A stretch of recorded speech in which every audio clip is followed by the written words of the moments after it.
He ain't giving seed to the hoarder.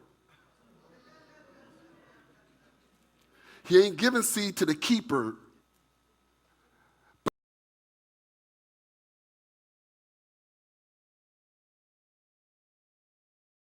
But yet, you're struggling.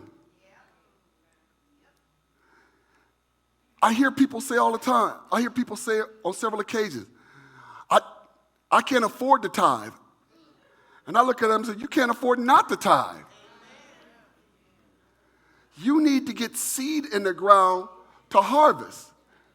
You understand in your garden, if you want flowers, you realize I got to put some rose seed in the ground if I want some roses. You understand that.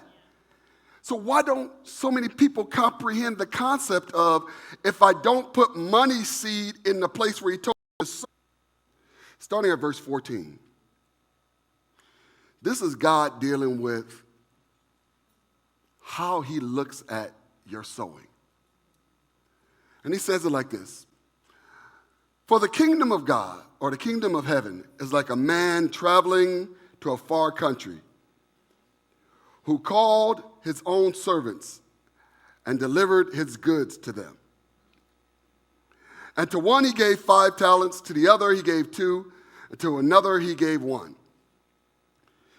To each according to his own ability, and immediately he went on a journey. Isn't it amazing that God knows how much seed to give you according to the level you're on?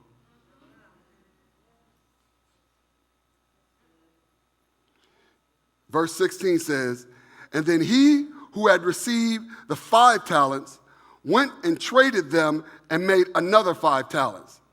And likewise he who received 2 talents, more also. But he who received 1 went and dug in the ground and hid his Lord's money.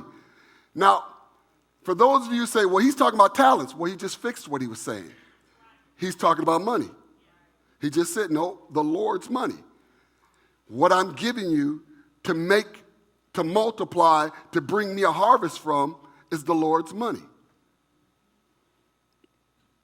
Verse 20 says, so he who had received 5 talents came and brought 5 other talents, saying, Lord, you delivered to me 5 talents, and look, I have gained 5 more besides them. Am I making that up, or is that what the word says? You're a multiplier. You're a good and faithful servant. Let's keep reading. Verse 22 says this. He also had received 2 talents. He who also had received 2 talents came and said, Lord, you have delivered to me 2 talents, and look, I have gained 2 more talents besides them. His Lord said to him, well done, my good and faithful servant. You have been faithful over a few things. I will make you ruler over many things. Enter into the joy of the Lord. So he said it twice, the same thing. Multipliers are good and faithful servants. And the crowd goes hush. Verse 24 says this. Then he who had received the 1 talent came and said, Lord, I knew you to be a hard man, reaping where you have not sown, gathering where you have not scattered seed. And I was afraid and went and hid your talent in the ground. And look, there you have what is yours.